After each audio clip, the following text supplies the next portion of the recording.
Hi, you're on the Reddit Confessions channel. There wasn't a text. There wasn't an argument. There wasn't even silence. There was music, laughter, the clink of glasses, her voice echoing across the room like it used to when she was drunk and happy in mine. And I was just standing there, shoes on the carpet, one hand still gripping the gift bag she told me to bring, the other in my pocket, slowly curling into a fist. Let me back up.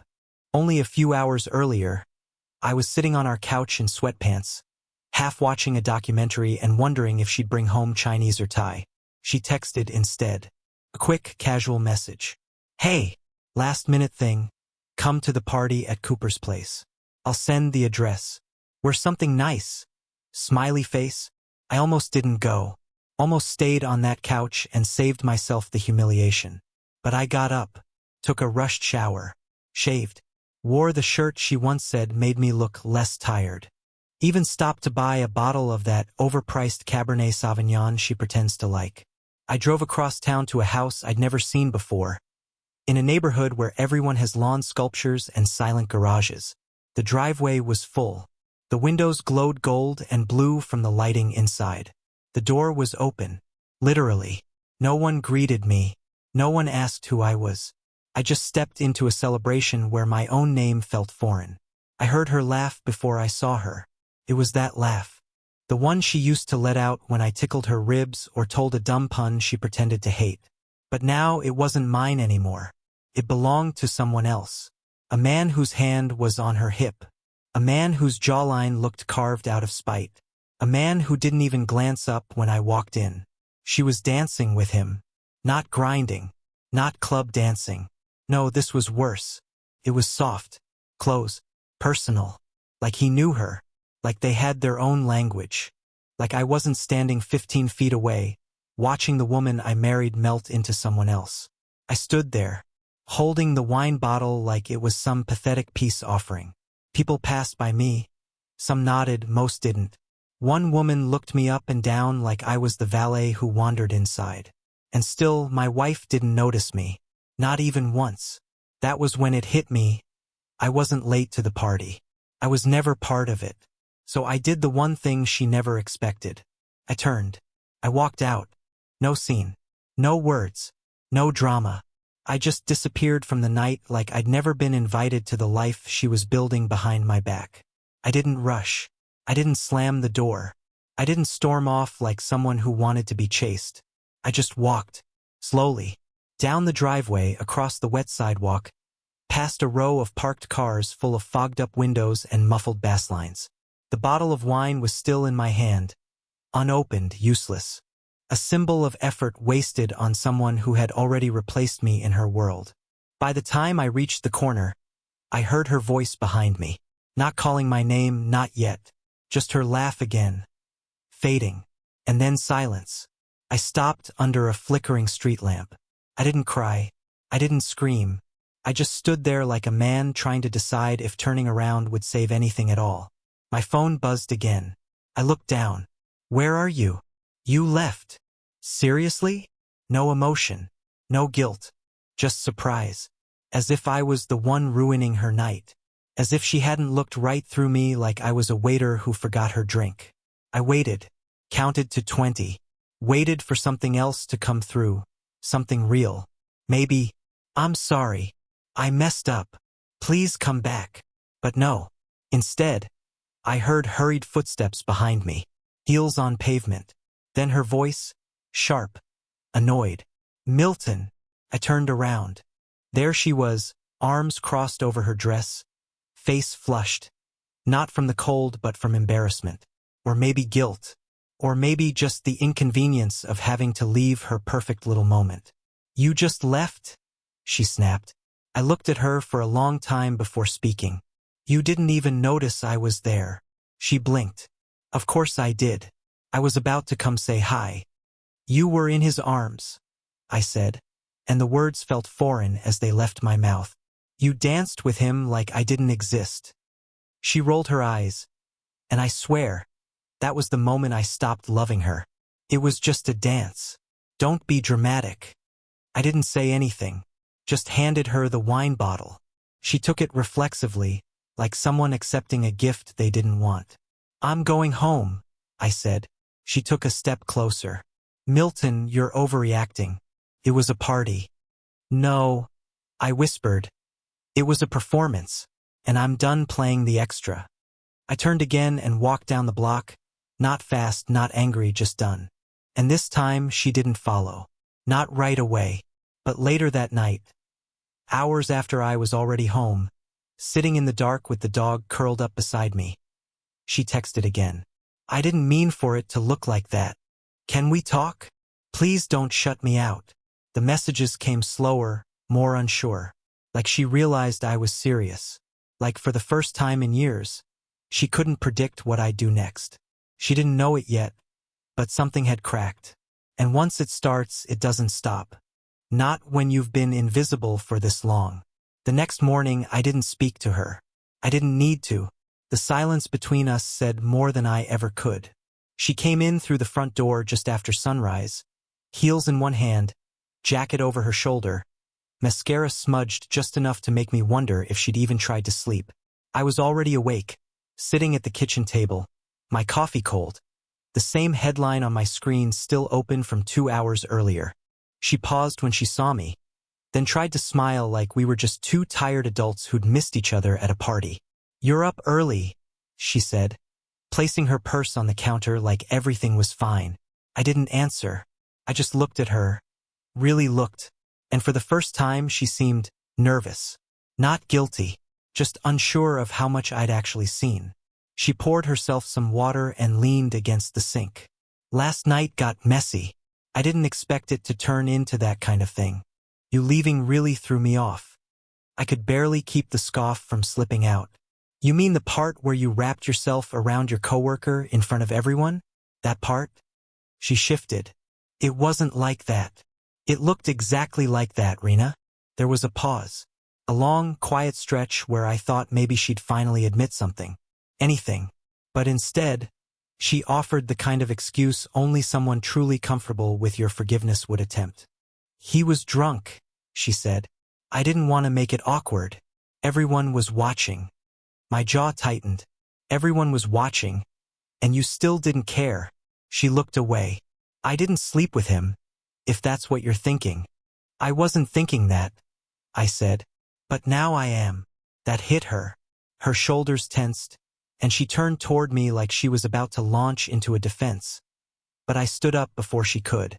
"I just need space," I muttered. "Don't follow me this time." And I walked out of the house. This time there was no party, no crowd, no music, just me, in yesterday's shirt, walking aimlessly through our neighborhood while the sun warmed the pavement. I passed the same yards I used to mow, the park bench where we once sat, deciding on the name for our dog, the cafe where she cried after her promotion, thinking she didn't deserve it. Every memory felt like it belonged to someone else now, a man who believed her. After 2 hours, I came back. She wasn't in the kitchen. The house was too still.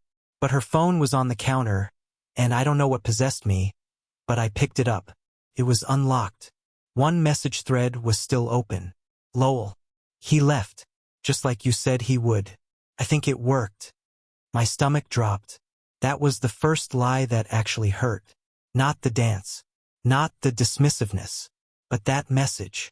That sentence. That tone. This wasn't just a mistake. This was a plan. And I was the idiot playing right into it.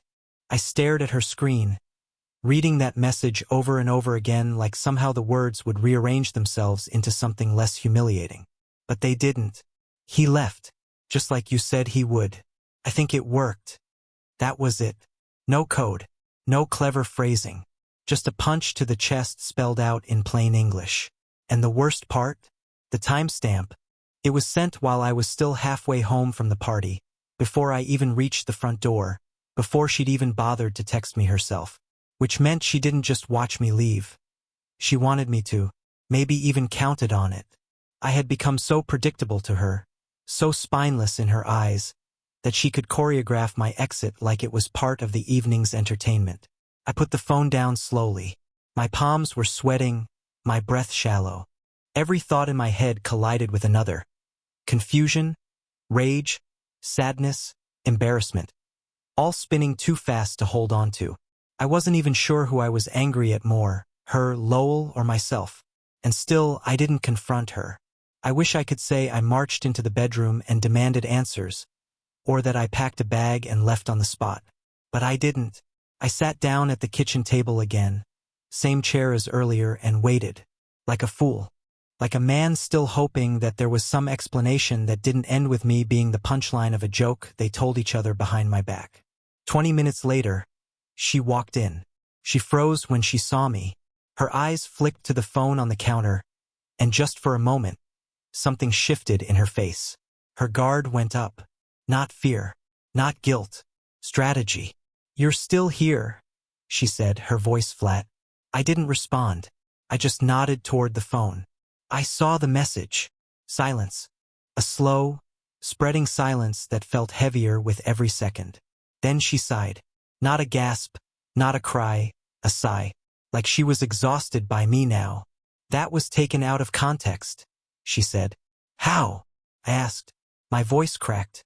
"Explain it to me. Because the context I'm seeing is that you and Lowell were planning for me to walk away. You wanted me to feel like I didn't belong." She crossed her arms. "I didn't want you to feel that way, but I thought you needed to see what it looked like." "What looked like?" I snapped. She hesitated. "How much you've checked out. How passive you've become. How I've been trying to pull us out of this slump and you're just there, existing, waiting for something to change without doing anything." I couldn't believe what I was hearing. "So your plan was to humiliate me? To use him to get a reaction?" "I didn't sleep with him," she said immediately. "I didn't ask." "But you thought it," she added quickly, as if my silence was the same thing as an accusation. "Because it's easier to hate me than admit that this marriage has been dying slowly and you didn't notice." That was her defense. That I made her do it. That my lack of enthusiasm, my quiet dinners and awkward hugs somehow gave her the right to emotionally ambush me in public like I was some clueless loser too numb to notice the knife twisting in my back. And you know what's worse? Part of me almost believed her. Almost. But then I remembered the look in her eyes while she danced with him. Not angry, not lost, not conflicted. She looked happy. And that's when I knew. This wasn't about saving the marriage. This was about replacing it. Quietly, strategically, with just enough deniability to make it seem like my fault when she walked away. Only now, I wasn't going to give her the satisfaction. For the next few days, I pretended not to know what I knew. I still made coffee in the morning. I still fed the dog. I still responded when she asked if I needed anything from the store, and I still said thanks when she brought it back. From the outside, we looked like two people playing the parts of a married couple just well enough to fool the neighbors. But inside, I was somewhere else entirely. I wasn't waiting for revenge. I wasn't even waiting for her to confess. I was watching. Every word, every glance at her phone, every overly neutral smile she gave me. All of it was fuel, and she could feel it too. The atmosphere in the house had changed. She started walking softer, talking less. She didn't mention Lowell again. She didn't bring up the party or the messages or the fact that she had tried to stage manage my emotional breakdown like it was a marketing strategy. She thought maybe I was letting it go, that I'd absorbed her twisted little monologue about how I'd checked out and taken the blame like a good little husband. And to be honest, I let her think that, because the truth was, I wanted to see how far she'd go before she tripped over her own lies. It didn't take long. One night, maybe 4 days after the party, I told her I was going to visit my cousin Hank an hour outside the city. He's one of the few people in my life she never cared to meet. Said he was too rough around the edges. Which is ironic coming from someone who weaponized slow dancing. Anyway, I packed a weekend bag and left around 6 p.m. But I didn't go to Hank's. I parked 4 blocks away. Watched our house from the inside of my car, headlights off, engine silent.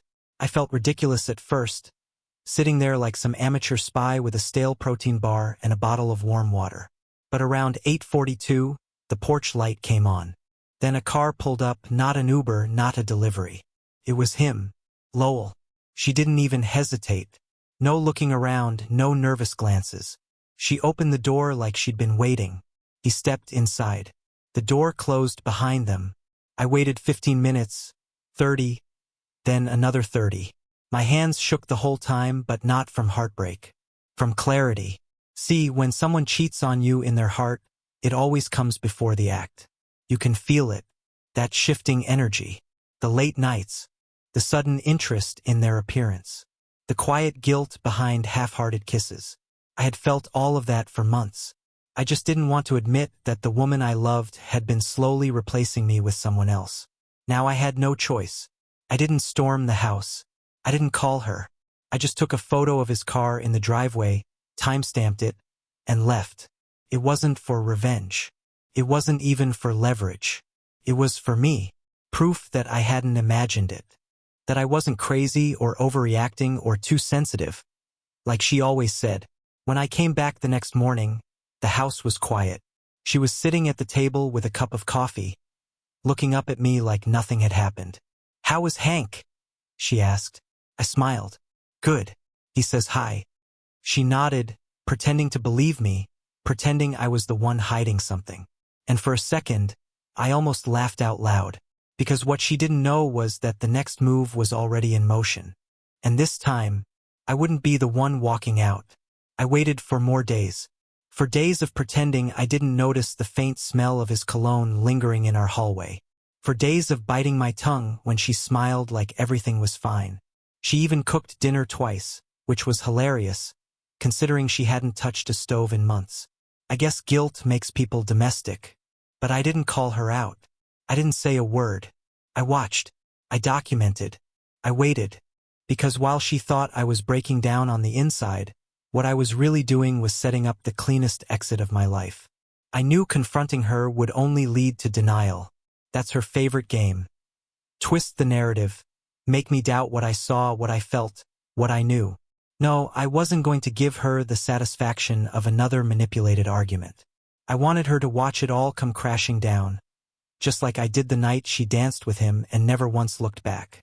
So I planned a dinner. Not a trap, not exactly, but something final. I told her we needed a night to reconnect, to talk things through. I made it sound like I was surrendering, like I'd bought into her story that I had neglected her, and all she'd done was respond to the emotional vacuum I'd apparently created. She looked relieved, a little smug even. She picked the restaurant herself. Some trendy place uptown with dim lighting, fancy share plates, and servers that interrupt you mid-sentence to explain what microgreens are. She wore a red dress I hadn't seen in years. Red. The same color she wore to that party. I wonder if she thought it would remind me of a better time. All it did was remind me of how easily she gave that version of herself to someone else. When we got to the restaurant, I played my part well. I smiled. I asked about her day. I listened. And when the server brought out dessert, I pulled out a small envelope and slid it across the table. "What's this?" she asked, laughing nervously. "A love letter?" "Open it." She hesitated, then peeled it open. Her smile disappeared almost instantly. Inside were 3 printed photos. One of her and Lowell at the party. One of his car parked outside our home at 8:42 p.m. Time-stamped and dated. And one of him leaving just after midnight. Her hand trembled slightly as she looked up at me. "Milton." "No," I said quietly. "You had your performance. Now this is mine." Her face drained. "This isn't what it looks like. Don't insult me." I reached into my coat pocket and pulled out a second envelope. This one had papers, divorce documents notarized and signed by me. All that was missing was her signature. Her name already filled in. I slid it across the table without saying another word. The people at the surrounding tables had no idea what was happening. From the outside, we looked like any other couple sharing a quiet dessert. But inside that envelope was the end of her carefully built illusion, and the start of my escape. "I didn't mean for it to go this far," she whispered. I looked at her, steady and cold. "You danced with him like I wasn't there. Now you can go live in a world where I'm really gone." I stood up, left enough cash to cover the bill and walked away, not looking back. This time I didn't check my phone. I didn't wait for the texts. I didn't wonder if she was crying. She could dance with ghosts now. I didn't go home after that dinner. I had already moved most of my things into a storage unit 2 days before. Clothes, books, old photos she hadn't looked at in years, gone. The rest? Let her keep it. Let her sit on the couch we picked out together and wonder when the cushions stopped feeling like home. I didn't care anymore. Not because it didn't hurt, it did, but because dragging out the ending would have only given her more time to spin the narrative in her favor. I wasn't going to be the sad, confused husband she told her friends about. I was done being the one who stayed silent while she rewrote our story. I didn't block her number. I wanted her to feel the weight of every unanswered message. And she sent plenty. The first came an hour after I left the restaurant. Please talk to me. Then, it wasn't what it looked like. Later, I made a mistake. I didn't mean to hurt you. By the next morning, the tone had shifted. You didn't have to embarrass me like that. You blindsided me. You're acting like I'm some monster. I read every message without responding. Her words felt like static, loud, directionless, desperate. She had controlled the tempo of our relationship for so long, always knowing just when to cry, when to seduce, when to pull back. But now, she was spinning. No script, no audience, just consequences. A few days later, her sister called me. We'd never been close, but she always liked me better than Lowell. Said it to my face once when we ran into each other at a farmer's market. She didn't waste time with small talk. Rena told me everything, she said. Well, her version. I'm calling because I want your side. I told her. Not angrily. Not emotionally. Just plainly. The way you tell someone about a movie they missed, knowing nothing you say can make them feel what you felt in the theater. She was quiet for a long time. Then she sighed. She's wrecked, she said finally. Crying all day. Can't sleep. Says she didn't think you'd actually leave. She thought I never would, I said. That was the whole problem. A few hours later, I got another message from Rena. Different this time. I told my boss I need time off. I'm not okay. I keep thinking about how you looked at me before you left, like you didn't even recognize me. Do you think there's any version of us left? I stared at that last one longer than I expected to, because there was a time I would have jumped at the chance to fix things, even after everything. But now I didn't see us. I saw the version of me she never respected. The quiet one, the pushover, the easy exit. That guy was gone. And in his place was someone she couldn't manipulate anymore. That night, I wrote her one sentence. Just one. This is the version of me you created. I didn't hear from her after that. Not for a while. But I knew something had shifted. Because when someone finally realizes you're serious, not angry, not emotional, just done, they feel it deeper than any fight. And that feeling, it lingers. She danced with him like I didn't exist.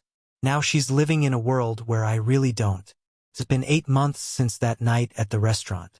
8 months since I slid the envelope across the table and gave her the truth she never saw coming. And no, we never got back together. There was no dramatic reconciliation. No grand apology with tears and promises. Just silence. A silence that stretched long enough to become peace. She signed the divorce papers. Eventually, I never had to chase her down for it. I think a part of her understood that fighting would have only proven my point further. She moved out a month later, left the key on the counter with a short note that read, I hope someday you find someone who doesn't make you feel invisible. That was the closest thing to accountability I ever got. And honestly, it was enough. I spent a while in that quiet afterward, trying to figure out who I was without her. At first, I felt empty, like a shell. Like I had spent so many years shaping myself around someone else's wants that I'd forgotten how to be a person on my own. But slowly, things started to come back. I started sleeping better. I started taking real walks, not just the kind you take when you're avoiding an argument. I started reading again, laughing again. And most importantly, I started matching to myself. Funny thing is, I ran into Lowell at a gas station last month. He was alone, looked older somehow, tired. He didn't recognize me at first, but when he did, his face tightened. I didn't say anything. just gave him a nod and kept walking. And that was it. No anger, no satisfaction, just a quiet confirmation that I'd made it to the other side while they were still stuck in the mess they created. I don't hate her anymore. I'm not bitter. What happened hurt, sure. But it also taught me something I never really knew how to accept before.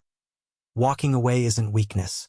Sometimes, it's the bravest thing you can do, especially when the person you loved turned you into a ghost long before you ever left.